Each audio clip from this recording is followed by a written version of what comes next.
जिस तरह से अडानी का सूरज डूबता नजर आ रहा है, लगता है कि अब ढोंगी बाबा रामदेव की दुकान भी बंद होने के कगार पर दिखाई दे रही है। तभी तो यह अपनी दुकान चमकाने के लिए मुसलमानों के प्रति जहर उगलना शुरू कर दिया है। रामदेव बाबा आजकल बयान दे रहा है कि मुसलमानों को यही सिखाया जा रहा है कि 5 वक्त की नमाज पढ़ो और फिर चाहे जो चाहे वो करो, चाहे हिंदुओं की बेटियों को उठाओ या मन में जो आए वो पाप करो।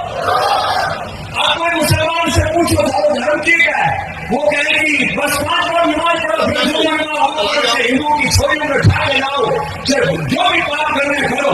वो इस्लाम का मतलब नमाज समझती, घने बात करते हमारे मुंह से मुस्लिम भाई, लेकिन नमाज जरूर पढ़े बेटा, क्योंकि उनको ये सिखाया कि बस नमाज पढ़ो, बाकी जो करना है करो।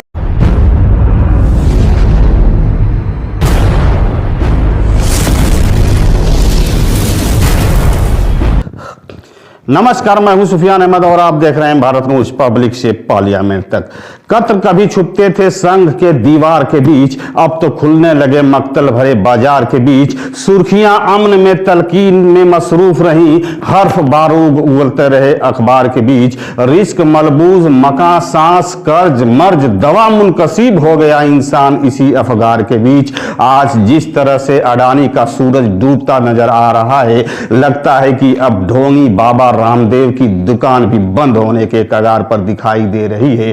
तभी तो यह अपनी दुकान चमकाने के लिए मुसलमानों के प्रति जहर उगलना शुरू कर दिया है। रामदेव बाबा आजकल बयान दे रहा है कि मुसलमानों को यही सिखाया जा रहा है कि 5 वक्त की नमाज पढ़ो और फिर चाहे जो चाहे वो करो, चाहे हिंदुओं की बेटियों को उठाओ या मन में जो आए वो पाप करो। मुसलमान से पूछो धर्म ठीक है, वो कहेगी बस 5 वक्त नमाज पढ़ो, हिंदुओं की छोरियों में उठा के लाओ, जो भी पाप करने करो। वो इस्लाम का मतलब नमाज समझती, घने बात करते हमारे मुंह से मुस्लिम भाई, लेकिन नमाज जरूर पढ़े बेटा, क्योंकि उनको ये सिखाया कि बस नमाज पढ़ो, बाकी जो करना है करो। आतंकवादी बन गए घने, बाकी और जितने भी अपराधी घने बन गए, नमाज जरूर पढ़नी, बस इतना जगह नमाज पढ़ो, जो नमाज वो करो, ऐसा नहीं करनी।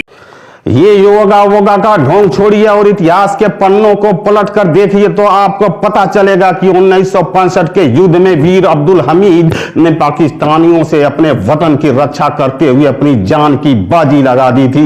ये शख्स भी मुसलमान ही था, तो क्या इस शहीद की मां ने उन्हें यही तरबियत दी थी कि सिर्फ 5 वक्त की नमाज पढ़ना और हिंदुओं के अपनी बेटियों उठाने का काम करना?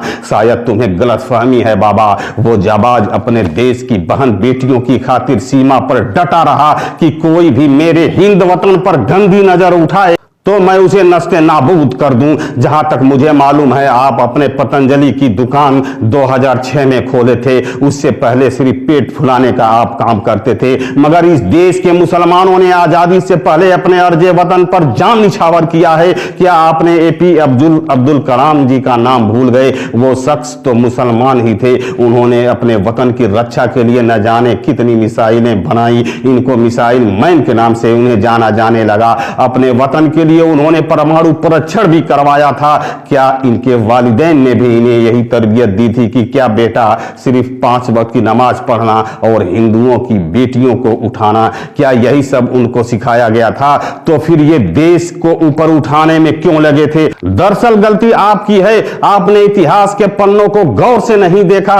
शायद आपने अशफाकउल्लाह खान को नहीं जानते। क्या आप बिस्मिल्लाह खान को जानते हैं? बहादुर शाह जफर, रफीक अहमद किदवई, बेगम हजरत महल, डॉक्टर सैयद महमूद। अगर इन शख्सियत को नहीं जानते तो जाओ अपने बाल कृष्णा से कहकर इतिहास के कुछ किताब मंगवा लेना और अपने वतन पर मर मिटने वाले शहीदों के बारे में पढ़ लेना। ये जो संत का चोला पहनकर नफरत के बीज बोकर देश की आवाम को मूर्ख बनाते हो, अब ये बनाना छोड़ दो। चलिए ठीक है, हम आपको एक बात और याद दिलाते हैं कि क्या आसाराम को आप जानते हैं? तो शायद ये तो आपके बिरादरी के भी हैं, यानी बाबा जी हैं। क्या इन्हें यह सिखाया गया था कि सुबह शाम प्रवचन करना और अपने शिष्यों को उठाना और उनका बलात्कार करना? तमिलनाडु के नित्यानंद को सिखाया गया था क्या कि बाबागिरी की आड़ में लड़कियों के साथ रेप करना? और सतलोक आश्रम वाले रामपाल के बारे में आपका क्या कहना है बाबा जी?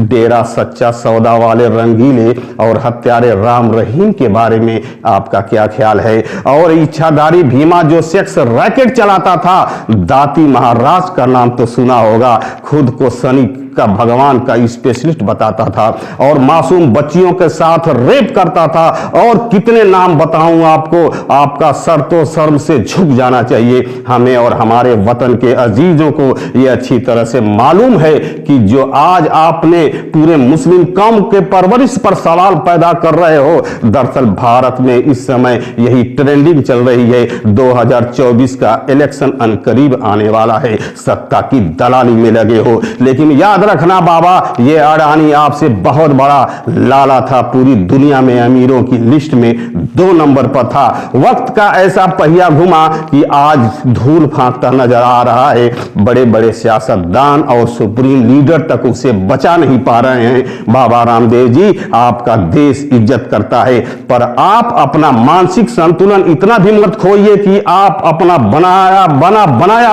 नाम मिट्टी में मिला दीजिए। आप बाबागिरी का सही से मतलब समझिए। असली बाबा दूसरों को धर्म सिखाता है, समाज को सही रास्ते पर लाने का काम करता है और देश को बांटने का काम नहीं करता। दोस्तों, अगर ये वीडियो पसंद आए तो हमें सपोर्ट जरूर करिए और जिन लोगों ने अभी तक सब्सक्राइब नहीं किया है वह सब्सक्राइब जरूर कर लें और इसे शेयर करना भी न भूलें। ओके, शब्बा खैर।